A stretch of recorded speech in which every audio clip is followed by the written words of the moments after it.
നമ്മുടെ ചാനലിൻ്റെ വലിയൊരു ടാർഗറ്റ് ടീമാണ് അടുക്കളക്കാർ.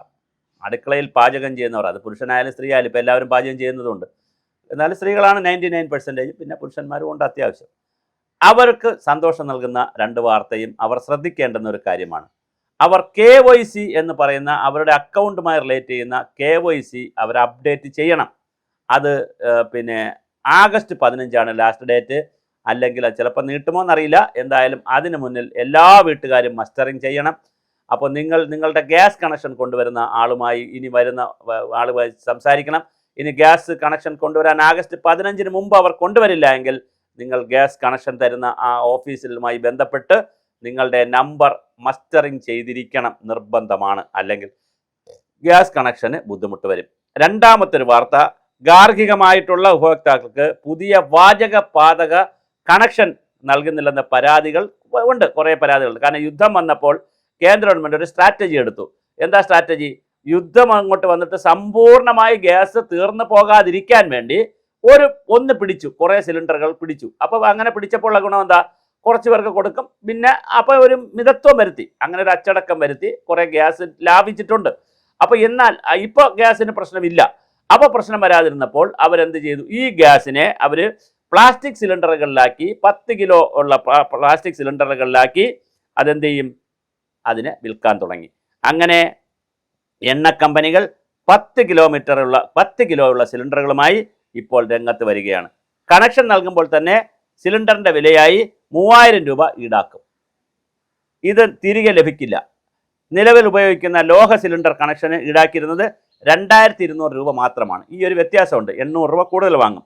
അതേസമയം വേണ്ടെങ്കിൽ ആ പൈസ കണക്ഷൻ പോകുമ്പോൾ തിരിച്ചു തരുമായിരുന്നു. പക്ഷേ ഇതിൽ തിരിച്ചു തരത്തില്ല. പ്ലാസ്റ്റിക് സിലിണ്ടറിൽ തിരിച്ചു തരത്തില്ല. അത് ശ്രദ്ധിച്ചോണം. ഫ്രീ ട്രേഡ് LPG എന്ന പേരിലാണ് 10 കിലോഗ്രാമിൻ്റെ പ്ലാസ്റ്റിക് സിലിണ്ടർ വിപണിയിൽ ഇറക്കുന്നത്. ഭാരം കുറവായതിനാൽ എളുപ്പം എടുത്ത് പൊക്കിക്കൊണ്ട് പോകാൻ പറ്റും.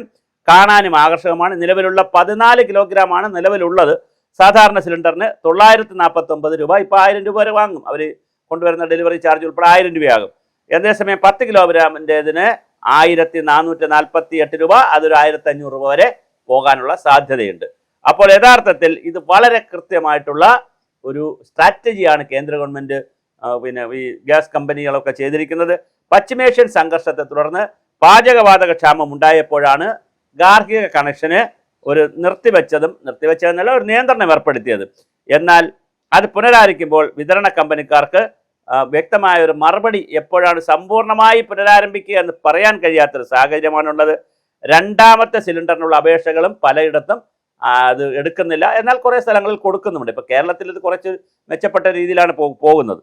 പുതിയ കണക്ഷൻ ലഭിക്കാതെ വരുന്നവർ സബ്സിഡി ഇല്ലാതെ പ്ലാസ്റ്റിക് സിലിണ്ടറിലേക്ക് വേഗത്തിൽ വീഴുമെന്നാണ് എണ്ണ കമ്പനികളുടെ കണക്കുകൂട്ടൽ. അതായത് ഇതിനകത്തൊരു ഈ പിടിച്ചു പോകുന്ന കാര്യങ്ങൾ ഒന്നുകൂടി സ്ട്രിക്റ്റായിട്ട് പിടിച്ചു പോയാൽ പ്ലാസ്റ്റിക് സിലിണ്ടറിലുള്ള കച്ചവടം നടക്കും എന്ന്. കാരണം ജനങ്ങളെ സംബന്ധിച്ചിടത്തോളം ഏത് രൂപ കൊടുത്താലും എന്തായാലും അവർക്ക് പാചകം നടത്തണമല്ലോ, അതിനുവേണ്ടി ഗ്യാസ് വേണമല്ലോ. കാരണം വിറകൊന്നും ഇല്ലല്ലോ ഈ കാലഘട്ടത്തിൽ. അപ്പോൾ മാത്രമല്ല ഇതിലേക്ക് സ്വിച്ച് ഓവർ ചെയ്ത് കഴിഞ്ഞ് ഇനി വിറകിലേക്ക് പോകാൻ ആളുകൾ താല്പര്യപ്പെടില്ല.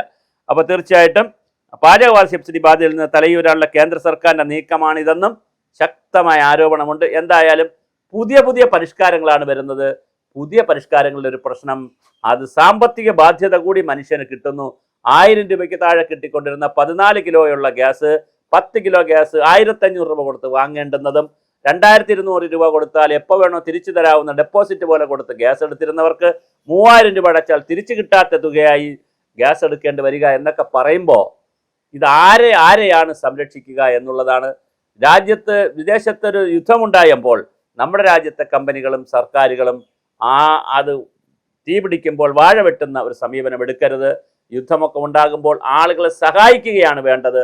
അതിനു പകരം യുദ്ധമുണ്ടായി ആളുകൾ മാനസികമായും വലിയ പ്രശ്നത്തിലാണ്. ബന്ധുമിത്രാദികളുടെയൊക്കെ ജോലിയൊക്കെ പോയി ആകെ കൺഫ്യൂഷനിൽ നിൽക്കുമ്പോൾ ഇരുട്ടടി പോലെ വീണ്ടും ഇതുപോലത്തെ പരിപാടികളുമായി വരുന്നത് ഗുണകരമല്ല. അപ്പോൾ 2 കാര്യങ്ങളാണ് നമ്മൾ ജനങ്ങളുടെ ശ്രദ്ധയിൽപ്പെടുത്തുന്നത്. ഒന്ന്, നിങ്ങൾ ആഗസ്റ്റ് 15 മുമ്പ് ഇത് മസ്റ്ററിങ് ചെയ്തിരിക്കണം. നിങ്ങളുടെ അക്കൗണ്ട് നമ്പർ നിങ്ങളുടെ ഗ്യാസ് കണക്ഷൻ സെൻറ്ററുമായി, ഗ്യാസ് തരുന്ന സെൻറ്ററുമായി കണക്ട് ചെയ്ത് നിങ്ങൾ മസ്റ്ററിങ് ചെയ്യണം നിർബന്ധമായും. രണ്ടാമത് നിങ്ങൾ ചെയ്തിരിക്കേണ്ട ഒരു പ്രധാനപ്പെട്ട കാര്യമാണ് ഞാൻ ഈ സൂചിപ്പിച്ച അറിഞ്ഞിരിക്കേണ്ട ഒരു പ്രധാനപ്പെട്ട കാര്യമാണ് 10 കിലോയിലുള്ള പ്ലാസ്റ്റിക് സിലിണ്ടറുകൾ കേരളത്തിലും ഇന്ത്യയിലും ഗ്യാസ് കമ്പനികൾ പുറത്തിറക്കിയിട്ടുണ്ട്. അത് ആവശ്യക്കാർക്ക് വാങ്ങാൻ കഴിയും. അപ്പോഴും ഇതിനെ സംബന്ധിച്ചുള്ളൊരു ആരോപണമുള്ളത് നിലവിൽ 14 കിലോ ഗ്യാസ് 990, അത് തന്നെ വലിയ തുകയാണ് അത് കൊടുത്ത് വാങ്ങുന്ന. കാരണം പാചകവാതകമൊക്കെ വളരെ കുറച്ച് തുകയ്ക്ക് ആളുകൾക്ക് കൊടുക്കണം. കാരണം നിങ്ങൾ ആലോചിക്കൂ, കറണ്ട് ചാർജ്, പാചകവാതകം, പിന്നെ ഇലക്ട്രിസിറ്റി ബിൽ, പിന്നെ വാട്ടർ ബില്ല്, ഇതെല്ലാം കൂടെ അടച്ചാൽ പിന്നെ മെഡിസിനും കൂടെ വാങ്ങുകയാണെങ്കിൽ ഒരു വീട്ടുകാർക്ക് എത്ര രൂപയുണ്ടെങ്കിൽ താമസിക്കാൻ പറ്റും, ജീവിക്കാൻ പറ്റും? വളരെ സങ്കടകരമാണ് പുതിയ കാലഘട്ടത്തിലെ ജീവിതം.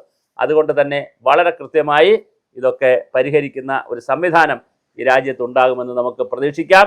ഗ്യാസ് യുദ്ധത്തിൻ്റെ പേരിൽ, പശ്ചിമേഷ്യയിൽ യുദ്ധത്തിൻ്റെ ഉണ്ടായതിൻ്റെ പേരിൽ നമ്മളെ വീട്ടിലെ അടുക്കള പുകയാതിരിക്കുന്ന ഒരു സമീപനം എടുക്കരുത് ഗവൺമെൻറ്. അതുകൊണ്ട് വളരെ കൃത്യമായ സ്ട്രാറ്റജികൾ ഇതിനകത്ത് വർക്കൗട്ട് ചെയ്യേണ്ടത്, അത് ജനങ്ങൾക്ക് എത്തിക്കേണ്ടതും ഒരു ആവശ്യമാണ്. അതൊരു വലിയ വളരെ പ്രധാനപ്പെട്ട ജനങ്ങളുടെ ഒരു ഡിമാൻഡ് കൂടിയാണ്.